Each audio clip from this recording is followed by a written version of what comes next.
Morning, અમે ટંકારિયા કન્યા શાળામાંથી આવ્યા છીએ. મારું નામ છે જૈનબ સફીલા ભૂતાવાલા. હવે આગળ તમને મારી સહેલી તેમનો પરિચય આપશે. મારું નામ છે સના યાકુબ શેખ. મારું નામ છે ફાતિમા હસીમ સબા. મારું નામ છે નાઝ રસીમ મોરી. મારું નામ છે આયશા મુકુલ ગોરીવાલા. વિપ્રો અર્જન એ શાળાઓ અને કોલેજો માટે સિસ્ટમેટિક એજ્યુકેશનનો પ્રોગ્રામ કરે છે. તેમનું લક્ષ્ય શાળામાં વધુને વધુ અર્થપૂર્ણ, ટકાઉપૂર્ણ વિકાસમાં મદદ કરવાનું છે. તેમના ભાગરૂપે અમે આજે તમારા પાસે આવ્યા છીએ.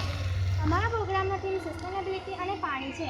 આ સબમિશનના આધારે અમે આજે આપના પાસે આપણું ઇન્ટરવ્યૂ લેવા માટે આવ્યા છીએ. આશા છે કે તમે અમને સહકાર આપશો. આપ સૌ જાણો છો કે જળ એ જીવન છે. આપણા જીવનમાં પાણી એ જરૂરી છે. સ્વચ્છ અને તાજું પાણી માનવ જીવન, અર્થતંત્ર અને ઇકોસિસ્ટમ માટે મૂળભૂત છે.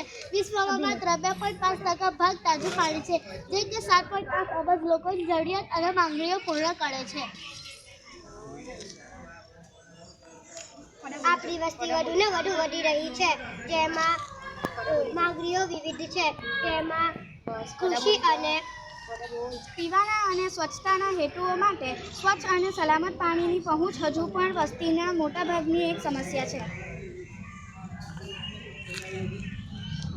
હવે જવાબ પૂછશું. શું તમે એમના જવાબ આપી શકશો? તમારું નામ? તમે કેટલા વર્ષથી આ કામ કરો છો? તમે ક્યારે પાણી છોડો છો? તમે પાણી ક્યારે બંધ કરો છો? શું તમને ખબર છે કે બધા વ્યક્તિ પાણીનો બગાડ કરે છે? તમને કામ કરવાનો પગાર મળે છે? તમે સમયસર પાણી ચાલુ બંધ કરો છો? પાણીને લઈને તમને ગામના તરફથી કોઈ ફરિયાદ આવી છે? 24 કલાકમાં કેટલું પાણી વપરાય છે? શું 3 લાખ લીટર પાણી વપરાય છે?